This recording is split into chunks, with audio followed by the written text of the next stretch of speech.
Hola, ¿cómo estás? Espero que estés súper bien. This is Tamara Marie, host of the Learn Spanish con Salsa podcast. Now, before we jump into this episode, I wanted to let you know about a special opportunity that you're definitely going to want to take advantage of, especially if your goal is to become fluent in Spanish. For a limited time only, my team is opening the doors to listeners of the podcast to take advantage of a free language coaching session. Now, in this session, it's not just we're teaching you about verbs or grammar, but we're really going to do a deep dive into what are your goals for learning Spanish, assess where you are on your journey to fluency at the moment, and help you map out a 90-day plan for how you can get to fluency. So we are going to help you take your Spanish to the next level, whether you're afraid of speaking Spanish or you just get a little bit nervous when you're talking to native speakers, or maybe you've got some of the basics down, but you really know that you struggle with getting your Spanish to flow and your listening skills aren't up to par. Whatever it is, even if it is a specific grammar issue, we will help you map out how to tackle that. And normally these sessions do cost, so we are offering a few slots for free. There are limited spaces available and they'll only be open up through the end of the month. So make sure you sign up. Go to SpanishConSalsa.com/coach. That's SpanishConSalsa.com/coach to book your free language coaching session where we will help you map out a 90-day plan to get to Spanish fluency. Okay, let's get started with the episode. If you haven't been feeling motivated to study Spanish lately and you want to get unstuck, today's episode is for you. You'll get to hear part of a coaching call that I had with Jessica and how we helped her find time to start studying Spanish on a regular basis, even though she's working 6 days a week. I am sure that hearing our conversation will give you some new ideas that you can incorporate into your own routine. Así que vamos a empezar. Let's get started. Bienvenidos! Welcome to the Learn Spanish con Salsa podcast, the show for Spanish learners that love music, travel, and culture. Close your grammar textbooks, shut down the language apps, and open your ears to how Spanish is spoken in the real world. Let us show you how to go from beginner to bilingual. Here is your host, certified language coach, Tamara Marie. Hola, queridos oyentes. Bienvenidos al episodio 105. Welcome to episode 105 of the Learn Spanish con Salsa podcast. Just a heads up before we start. Next week of the podcast is going to be a little bit different. I'll actually be releasing an episode every day next week starting on Monday. So instead of just one episode on Tuesday, I'll be releasing a new episode every day from Monday through Friday next week. And each episode will coincide with an action step for the 2021 Spanish Fluency Goal Setting Challenge. So each day there will be an action step, and listening to the podcast for that day will go along with what you have to do for the challenge. So make sure you sign up for the challenge, and next week you'll be able to follow along with us. And I'll also be doing a live workshop to personally walk you through the strategies that I talk about on the podcast. So if you want to join me live and get your questions answered, make sure you sign up for the challenge. Do it now before you forget.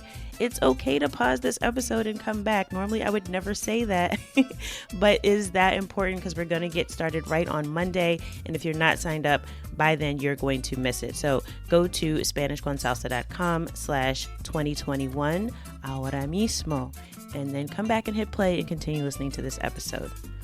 I hope you signed up already. If not, make sure you do SpanishConSalsa.com/2021, and we will be getting started in just a few days. Okay, now let's get to the topic for this episode. Just to give you a little background, this is an excerpt, as I mentioned, of a coaching call that I have with Jessica, and she is actually a member of the Spanish con Salsa Fluency Club. That's our private community where we have group classes, weekly Spanish conversation practice, and a whole lot more. I won't get into all the details of that right now. I'll talk about it more next week because we will be opening the doors to new members in January.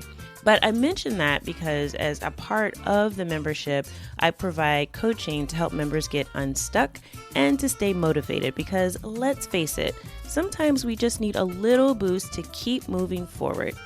Jessica reached out to me because she bought some courses, but months and months had gone by and she just wasn't using them. Sound familiar? I know if you're anything like me, you signed up for courses before and they still might just be sitting there and you may not have even opened them yet. So Jessica was dealing with this. She had signed up, but she wasn't really finding time in her schedule, and week after week was going by. That week after week turned to months and months, and she realized she just wasn't getting started, even though she knew there was this motivation for wanting to become fluent in Spanish. So I hope you enjoy this conversation and that you'll hear some insight and that you'll relate to Jessica's story, and that what we go through in that process I take her through may also help you as you reflect on where you are right now with your Spanish as we end out this crazy year 2020 and get started with a new year. Okay, so here is the conversation with Jessica.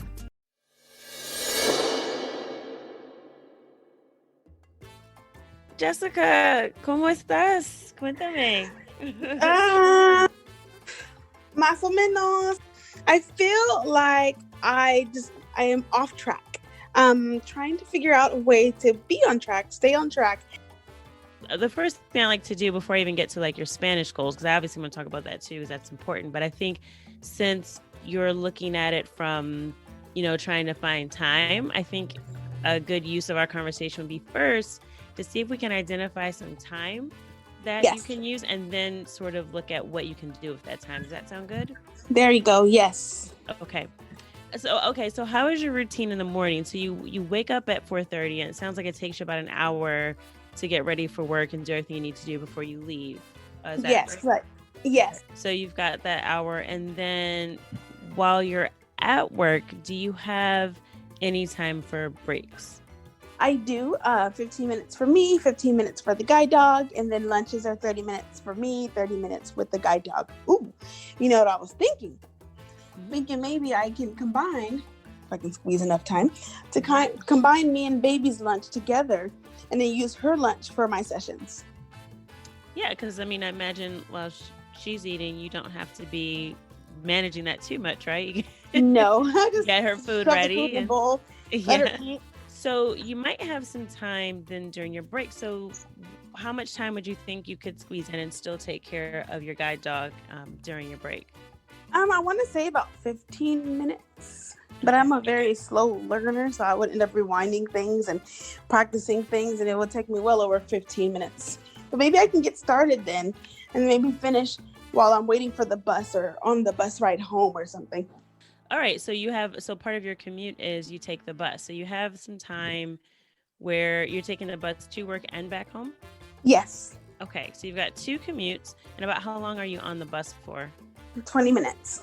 So you've got two commutes for 20 minutes. And then you've got potentially 15 minutes in the middle of the day that you could use for study. So how many days a week do you work? Is it 5 days a week? Standard? 6. 6 days a week. Okay. Yeah. So you've got 6 days a week where it sounds like your schedule is pretty set, which is actually good because you have some structure. Yes. I think right now a lot of people are struggling with COVID times, right? Like there are people struggling with keeping a consistent schedule, but it sounds like you have the opposite problem, like the problem we all had before, yes. which is just having too much to do. So I think, though, you have a perfect opportunity to fit in some Spanish and make it really a part of that routine because it's so set. So that's the good news. Yes. The challenge would be is to figure out which activities you can do during that time, and also to see if there's time potentially on your day off that you might be able to spend maybe 30 minutes or so instead of just those 15-minute time slots. So do you think there's any time on your day off where you could potentially also fit in some dedicated study time? Yes, there's somewhere in there. I try to get everything done, but I literally only have, I think, maybe one day out of the week that I can actually say, you know what, let me sit down and do something for me. Yeah. However, one day a week is not enough for me. I really want to do something where I can actually put this into like a routine. I put it in a part of my work schedule. Mm-hmm. Okay, that sounds good. So I think you have something to work with. I guess my only other question would be, what do you think is the best time of day for you? Because a lot of this is about managing energy. So I know a lot of people talk about time management, but I think that it misses the mark because it misses out on, your individual personality. Some people are good at night. Some people are good in the morning. I mean, I'm a night owl. So for me, when I hear waking up at 4:30 a.m., like internally, my brain doesn't compute that. I'm actually But great. I like to do both. I can definitely do both. okay. But I mean, I think part of managing time is more about managing your energy. So in other words, you don't want to plan to do things that are very, that will require a lot of mental energy or any type of energy, right? Like even physical energy. You wouldn't want to do like go out and run a mile when you're tired, right? I So it's the know. same thing with learning, right? It's like your brain also gets fatigued, obviously. So you want to do things when you're fresh. That way you're not wasting time. I think a lot of times people go, well, this is the only time I have. And then you just sort of plan to do something without actually taking into account that it might not be the best time for you to do it. So I think having some awareness around that is great. So I just want to ask you for your day off, what do you think is the best time of day for you to spend some dedicated study time, and about how much time do you think you could spare? Keeping in mind you have all your other responsibilities, but you do want to mark out this time for yourself. So what does that look like for you? Is it a morning? Is it afternoon? Is it evening? What do you think that would look like on your day off? I want to say in the afternoon, maybe around 1, 2 o'clock. After our brunch, because I try to wake, get some sleep, wake up a little later on a Sunday morning. It's my only day off. I want to sleep in, and I get up, make coffee, make breakfast, clean the kitchen, which takes me all day. I need a maid. I need a maid. You and me both. But after the breakfast, my brunch rush, I think I can be able to put some time in there before I can sit down and actually do something, because I feel like that's my block of time in the middle of the day before I actually have to start getting ready for work again. And would that look like maybe about a half an hour or an hour? How much time? I want to start off with a half an hour, but Yeah. I want to make it an hour, but I don't want to start off too big and Right. end up not doing it. No, that's perfect. I think a half an hour is plenty of time, especially if you're focused and you have a plan. So, Yes. so let's look at this. I think that the reason I wanted to mention that first is because I think that's a great place to start. So you want to start with the time where you know you'll be able to be attentive, and not only will you be able to retain some of what you learned during that time, but you'll also be able to plan what you're going to do during those work days, because during those days, you're going to have maybe 15 or 20 minutes. You're not going to have time to sit there and figure out, like, what am I going to learn today? Like, you're going to have No. something queued up and prepared, right? Yes. So that's a great time to start off your week, right? And decide, okay, what am I going to focus on this week? And then you can plan out for the rest of the week. Well, what am I going to do during my commute? What can I do during my lunch break? Do I want to do that every day? Because, obviously daily exposure is best, but as you said, you don't want to sort of try to do too much, right? I think a lot of us, we go, okay, I can do this every single day. And then reality is maybe I don't feel like doing it every day. And it's really not necessary. I mean, of course it's ideal if you're studying language full time, but you want to be realistic as well with like sort of what your bandwidth is and how much you can actually retain. So Yes. for you, what does it feel like? Do you think you could do maybe 3 days a week during the work week and also that half an hour on your day off? I want to definitely start off with that. Okay.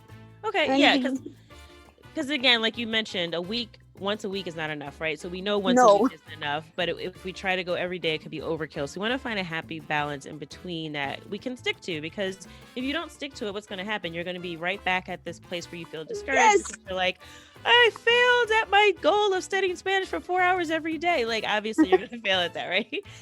So something manageable. So I think you have the time, right? Like we all kind of do have the time, but I think it's just a matter of us, like you mentioned earlier, I think what you said was great, making it a priority, time for yourself. This is your time for you to do something that you want to do for yourself, not for work, not for someone else, not taking care of your dog, as amazing as your guide dog sounds. She is awesome. That you have to do things for you as well. So I think marking out that time and making that commitment, I would encourage you just to start off by putting that time on your calendar. Yes. So you just say like, okay, after brunch on Sunday, I'm going to spend a half an hour. So from 1 to 1:30 or whatever it is, put that on your calendar just for like the next 4 weeks, right? Because another thing I think we do when we're setting goals, we're making plans, is we do things in perpetuity, which I don't know about you, but for me, I always frown on those things because it feels like it's going to be forever. right? Yes. And literally your brain doesn't do good with computing forever. It does good with No. like, what are we going to do today, this week, this month? When you start to say this year, it gets a little bit too far out. So we want to find again like that sweet spot. So I think for you, just kind of carving out that time and then putting it on your calendar is a good start. So we start out with that half an hour. So now the question is, what are we going to do at that time, and how are we going to plan the rest of the week? So I want to ask you now about specifically with Spanish, and I know you joined the membership and you've been trying to get started and figure out what's the best way. But what has worked for you in the past, and how do you feel? What do you feel like you need to work on the most right now with your Spanish? Like, what's that one thing that bugs you that you're like, I really just wish I could nail this one thing, and I'm not great at it? Remembering. Okay. I have a hard time retaining information. I can repeat it again and again and again. However, if it doesn't stick in my brain, what good is it? It's useless if I can't remember what it is I learned. And do you have any particular interest? Like, what was your sort of motivation for setting this goal of wanting to become fluent in Spanish? Like, what's driving that desire? I'm Cuban, and my family's from Cuba. And so when I first started this, I bought this, the Cuban 101. I bought the book, and it came with the link, I think a link or something. And then I heard about this, and I think it came with the link for this. I don't know, it came for something, and then that led me to you. Okay. And so once I found that, I'm like, oh, I'm so eager. I want to learn more. And I was like, I want to learn because I want to be able to go to Cuba and not feel like an immigrant over there. Because my family, they're all from there and they all speak Spanish. They don't speak English. And I feel like I'm the only one. Like, I speak Spanish, but it's just not their Spanish. And I still don't know enough. I feel like I don't know anything when I go to my country. So I would definitely encourage you, and this is something to keep in mind, because I think that's something we'll have to plan after you kind of get into a rhythm. Yes. But I would definitely try to encourage you that maybe 3 or 4 weeks out, once you sort of get back into the swing of things, to start scheduling that half an hour time that you have on Sundays to have a conversation. Yes. And specifically to find someone from Cuba, and I can help you with that as well, because I have some recommendations to do some one-on-ones. But I think that will help you, since you already said that you have been able to speak Spanish, but you don't speak their Spanish. So again, yes. Cuban Spanish, as you already are aware, it's Spanish, right? But there are some intricacies with like some of the vocabulary, with the different accents. And if you're not, as familiar with it, or you speak in a different way, then people will sort of notice that, okay, you're not from here, right? Yes. So you want to, I would encourage you, and this is something that I really, harp on, even though people tell me all the time, oh, Spanish is just Spanish. I say, no, it's not. You have a specific goal. So I want you to dedicate 100% of your time when it comes to, whether it's a language exchange or a conversation partner, or if it's content that you're looking at to use, which we'll talk about in a second with using things in context.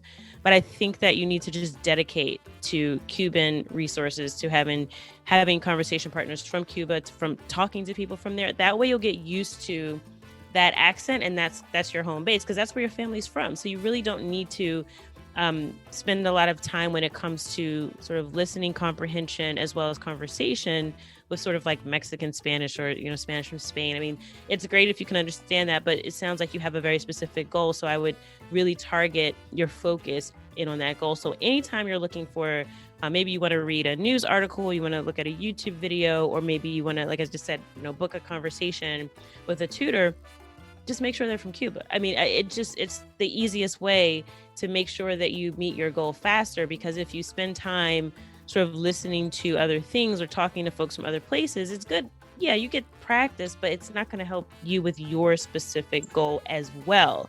You can always do those things, but again, to be the most effective, I would just sort of laser focus on making sure that your exposure is from the island. I think that when you're dealing with learning, and practicing, you don't want to do that with family, quite honestly, right? Because family is not trained to teach you and to help you in that way. If you start with that in mind, like, and just try to visualize like yourself having conversations with your family in Cuba, maybe it's a dinner, maybe it's an event coming up, maybe you plan to travel again or go to a family function once we can, meet again as family. Yes. That if you have that in mind, just try to think of a way that you can sort of keep that present. So sort of keep that idea of you being able to talk to your family without sort of feeling like an immigrant, like what you said. You don't want to feel like an immigrant when you're in Cuba. So kind of imagine the opposite of how you want to feel and try to keep that, find ways to keep that front of mind. So, so that's kind of like where I would start. So it sounds like you already have a foundation in Spanish, but maybe it's a little bit rusty. Mm-hmm. Okay, so you were working through the Cuban Spanish course. Let's see. So would you say your main goal is conversation, or because you said that your problem is you keep forgetting things? So yes, is it vocabulary? Is it grammar? Like, what is it exactly that you're forgetting? Usually it's vocabulary, but I'm just curious. It's all of it. If I can remember, like, I'm the kind of person I feel like I have to repeat it again and again and again and again. Like, I'm literally again, like, I feel like my brain is like, I don't know, my brain just doesn't know how to retain anything. And so I feel like if I repeat it over and over and over, and if I use it into a conversation, I think I'll be able to get it. But what I've noticed I see myself doing is listening to the Cuban Spanish 101 and just kind of repeating and just keep listening again and again. I feel like I'm just rewinding and listening over and over and over. And I don't know if that's how I'm supposed to do it or if there's a better way of doing it, but I feel like I find myself doing that because I want to learn, but I keep rewinding and repeating and repeating. And I'm like, okay, what was that word again? And I'm trying to do, because they have the dialogue where I listen to the dialogue and then they have you, I think, repeat the dialogue, or they go slower and then they speed up the conversation like a little faster. What I would say is, I think what you said is you kind of hit it the nail right on the head, right? You said that you need to, sort of do the repetition, but also use it in a conversation, right? Yes. So, which is kind of going back to what I said before about how using some of that time on your day off might be good to use that time to have those conversations. And what you could do, and I think a lot of times people will schedule sessions with tutors and they just sort of hop on and they just go, I don't know, I just need help with stuff, right? What you could do is you could share that dialogue with them and say, hey, look, this is what I'm reviewing. This is what I'm studying. They'll probably ask you, do you have any questions? And then you could sort of tell them like, listen, I want to have a conversation reviewing some of this vocabulary or the topic as well. A good way to remember things. One, yes, having the conversations, because the repetition helps. So not only are you repeating by listening, but you're also repeating by having to recall it and then use it in a conversation. But then after you do that initial repetition, you'll want to try to recall it again shortly after that. So it's almost like as simple as like when someone's asking you a question, they might say, what is your name? And like, in a group and everyone says, what is your name? What is your name? And then they say, okay, what's his name? And you're like, wait, what? I forgot his name already. That's me. Right? But the fact that you have to do the recall, the fact that someone has now asked you to recall it and access that memory, then you're going to go, oh, okay, I forgot. Wait, what's your name again? Okay, James. All right, I got it now. I'm not going to forget this time. All right, James needs to go over there. So now you've already repeated it like 3 times. Like that's how people tell you to remember someone's name, right? They say use their name in a sentence, associate it with something that you already know. That same thing works with like virtually any word, right? That's why people tell people to do that with names, because it works with almost anything. So even if you make up something like funny or silly or like an image that comes to mind or a connection or association with another word or sound, then that will help you sort of make it meaningful for you. So try to do that. If there's something that you're struggling with remembering, try to come up with some association for yourself. And then also just work on that instant recall. So one way you can do that is to, while you're on the bus, to use some of the flashcards. And there are flashcards in the app too for the Cuban Spanish course. You can also create your own flashcards with Quizlet, because those have audio.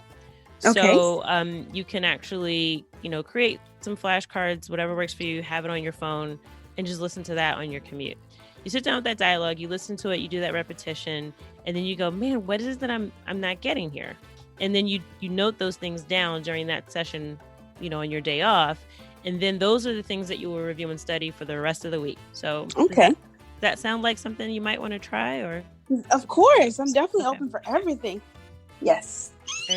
See, you make me excited about this. See, I needed this little boost me up. Because if I don't know, I feel like I need this. It's like having a teacher in the classroom. Like, I need to talk to the teacher sometimes. I need it back to get back motivated.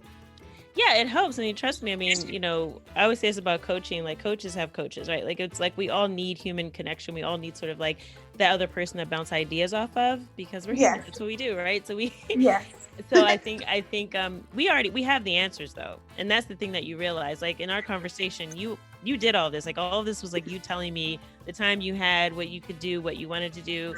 You already have it in you, just kind of sometimes need to help bringing it out. So, but I'm excited for you. It sounds like we have a plan. Yay, I like this plan. Let's do it. Gracias, Jessica. I hope this was helpful.